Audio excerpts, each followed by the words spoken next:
you certainly want to make sure that you're one step ahead and really planned and prepared for this coming period. Hi, I'm Steve, CEO of Interparcel Australia New Zealand, and with me today I have Lesley, Sales Manager at Australia Post.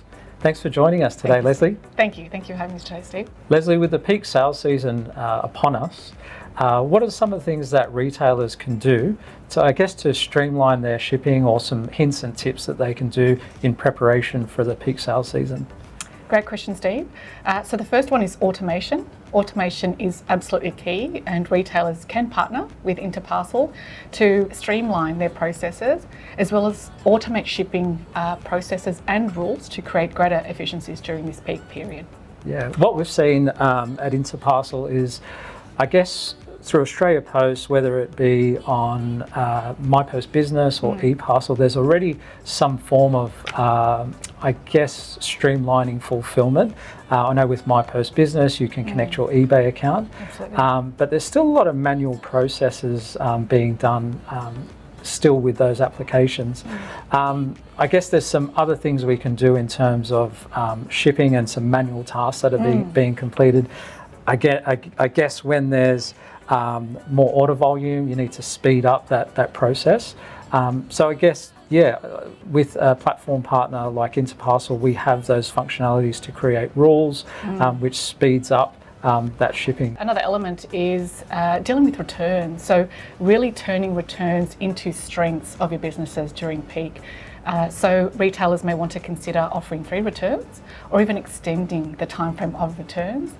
This then allows for better shopping cart conversion, but also provides the opportunity to upsell. So it's really important that you have a clear returns policy at the time of purchase. The other thing, I guess, is the final mile delivery experience as well.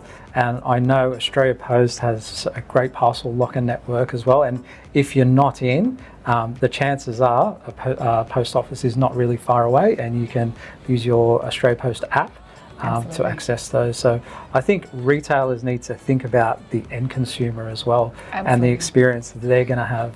So can you tell us a little bit more about the experience and some of the automation you have with for the end consumer in terms of what they go through as a consumer, the notifications they might receive, and the options they have for the final delivery component as well? Yes, absolutely. Well, what we tend to see, particularly during peak, is an increasing number of customer service calls. So certainly promote the Australia Post app on your website to really empower customers and consumers to self-service and to check in on when their parcels will arrive. There is nothing more crucial than to set the right customer expectation when it comes to delivery times. Retailers can certainly leverage of this by utilising parcel lockers at checkout through the Australia Post Collections widget, which is also a delivery choice that we do provide. Lesley, Australia Post produced some amazing information that retailers can use. I think in the latest report, it shows some statistics or facts about some growth areas in regional areas.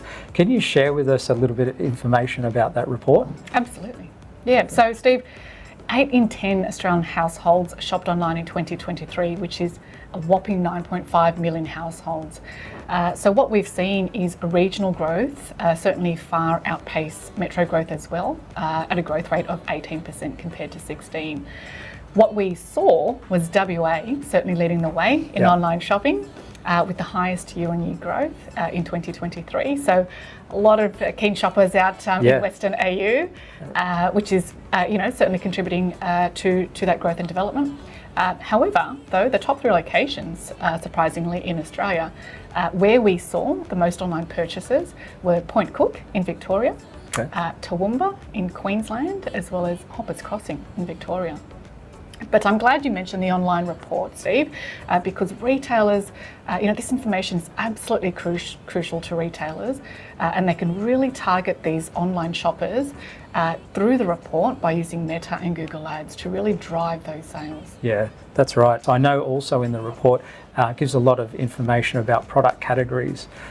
So camping, household, fashion is a big one. Certainly. Where are those key pockets for those specific niches buying? Absolutely. And they can target those areas. So I would encourage anyone to use those resources available from Australia Post. There's so much valuable information there. Now, Australia's a large country, so I'm interested to pick your brain a little bit and sort of let us know about, I guess, consumer or preferences in terms of delivering into regional areas, and what are some of the preferences there between, I guess, metro and delivery customers, and how are people handling that?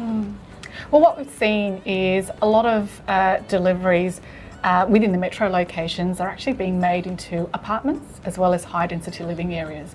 Now, retailers can really adapt to this by offering parcel lockers at checkout, again using the Australia Post Collections widget.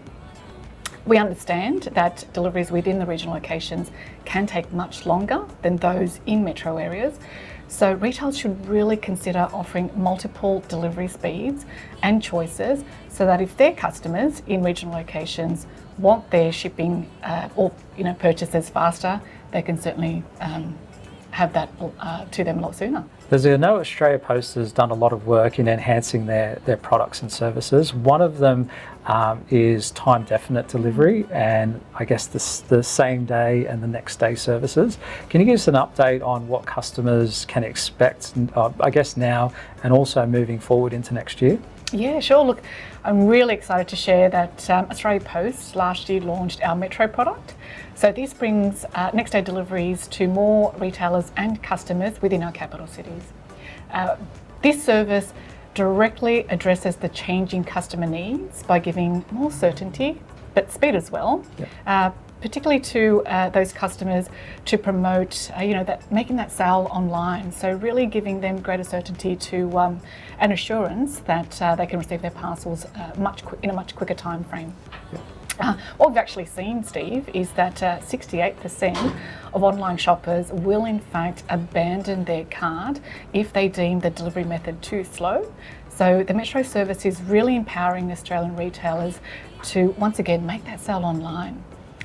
We also, Australia Post also have our suite of same-day products to really service those customers that want their purchases the same day. So, Steve, an example might be, you might have received a late invitation to an event that's taking place tonight.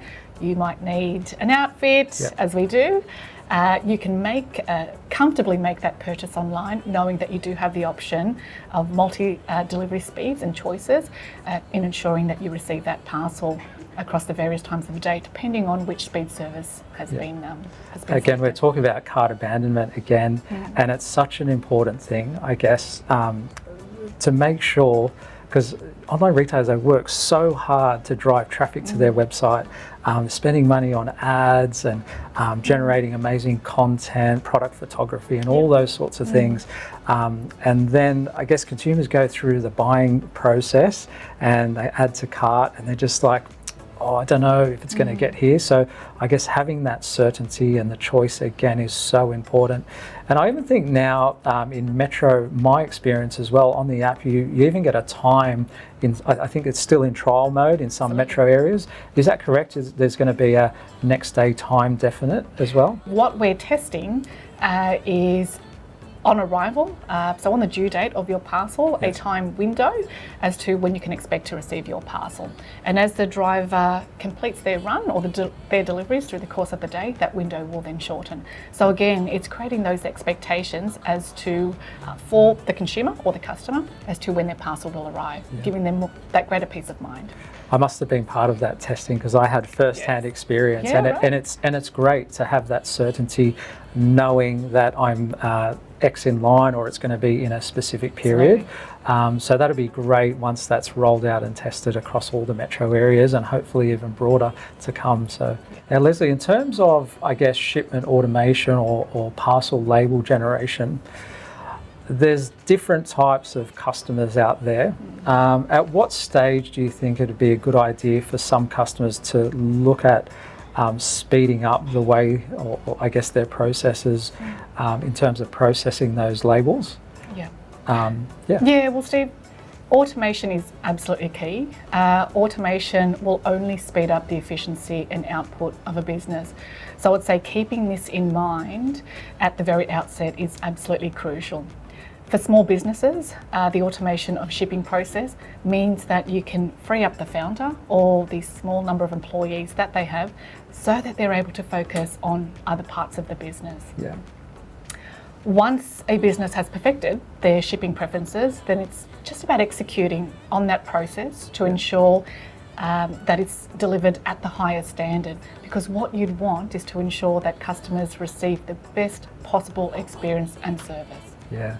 I guess what we've seen here at Interparcel with a lot of customers that do utilise Australia Post and start using our automation technology is that it's what they've always done. So they may have started a startup e-com store and they started sending 5 parcels and 10 parcels a day. And they're just processing it on Australia Post or via e-parcel, for example. And then as the business grew, they kept the same processes. So I think it's important that people reassess constantly what they're doing within their business. Just the simple tasks of they might say, well, it's just the way we've always done it. But they may process those and then have to go back manually within their e-com system and input the Australia Post tracking numbers. And sometimes I think it's quite difficult to get some sort of automation. But what we've found, it's especially with our platform, it's really simple. It's a connection to your shopping cart. It's importing the orders, processing them really quickly, and you can process like 50 labels within a couple of minutes, which means you're reducing that time. Just those manual tasks that you're doing, if you're separately creating picking and packing lists, it can all be done automated for you. Email notifications, SMS, all those things that some people are still doing manually. So I guess there's always a good time to reassess those processes. Certainly is, yeah. And really also eliminates or reduces errors as well. So if there's an element of manual inputting, that takes away, that risk or chance of error as well. So really perfecting that, again, that shopping experience, right? Now, Lesley, with peak season upon us, I know that Australia Post has a really good resource called the Peak Period Playbook. Is that right? That's right, Steve. Yes, absolutely. We meticulously plan throughout the year for this time of the year, as it is the most busiest time of the year in our calendars. So, Steve, we have launched our Peak Playbook, which is available on our website and anywhere we can find Australia Post collateral, rather. So, look, I would certainly recommend retailers to have a read of these, as it will encourage, we'll have tips and tricks as to how to have a really seamless peak period. So things like labelling, label placement, best fit packaging, as well as keeping an eye out on last lodgement dates. But there are also some handy links within the Peak Playbook that you can have a read through that can support you during this time as well. So lots of information there. Like I said, the busiest time of the year, so you certainly want to make sure that you're one step ahead and really planned and prepared for this coming period. Well, Lesley, thanks for coming in to Interparcel HQ today. It was great to have you. Absolute pleasure. Thank you for having us, Steve. Thank you.